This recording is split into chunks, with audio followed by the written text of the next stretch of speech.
окупанти збирають ще. Nous devons aider le continent africain. To live with us, the European dream. Good friend of Taiwan.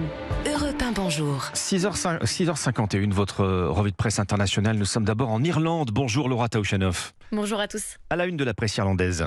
Eh bien, un slogan en une de l'Irish Times, l'Irlande aux Irlandais. Depuis quelques mois, l'extrême droite exploite la crise immobilière, explique le quotidien. Des groupes accusent les réfugiés d'être à l'origine de la pénurie de logements. The Examiner y consacre aussi une double page. Le journal explique que des piquets de grève ont commencé à s'organiser devant les centres de réfugiés pour crier dans des mégaphones que l'arrivée de jeunes hommes violeurs fait régner un sentiment d'insécurité dans les quartiers. Alors l'extrême droite, elle exploite aussi la crise des services publics, comme la santé, rapporte le site Euronews. Il faut dire qu'en Irlande, les services d'urgence sont saturés.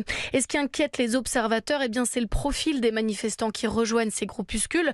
Dans The Examiner, un sociologue explique que la crise pourrait pousser des Irlandais ordinaires à adhérer aux arguments de l'extrême droite. Nous sommes maintenant au Canada avec vous, Alexandre Lepoutre. De quoi parle la presse canadienne ?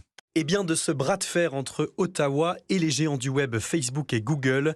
Au cœur de ce conflit, une nouvelle loi qui oblige les plateformes à rémunérer les médias pour le partage de leur contenu. Mais dans la foulée, le groupe Meta a vite répliqué, explique le Toronto Star. Facebook et Instagram ont décidé de bloquer et de ne plus diffuser les contenus d'actualité. Ces représailles vont trop loin et s'attaquent à notre démocratie, s'insurge Radio-Canada. Alors en réponse, un mouvement s'organise. Le Canada contre-attaque l'empire Meta, écrit le journal La Presse. Le gouvernement fédéral, le Québec, mais aussi la ville de Montréal et plusieurs médias ont décidé de suspendre leur publicité sur Facebook. Pour Ottawa, on parle à peu près de 10 millions d'investissements par an. Finalement, une goutte d'eau dans les milliards de bénéfices de Meta qui risquent de ne pas reculer de sitôt. Nous sommes enfin en Israël avec vous, Ariane Ménage. De quoi est-il question à Jérusalem ? Des nouvelles manifestations contre le gouvernement Netanyahou et contre son projet de refonte du système judiciaire. Pour le Time of Israel, 6 mois après sa naissance, ce mouvement de contestation ne montre aucun signe d'affaiblissement.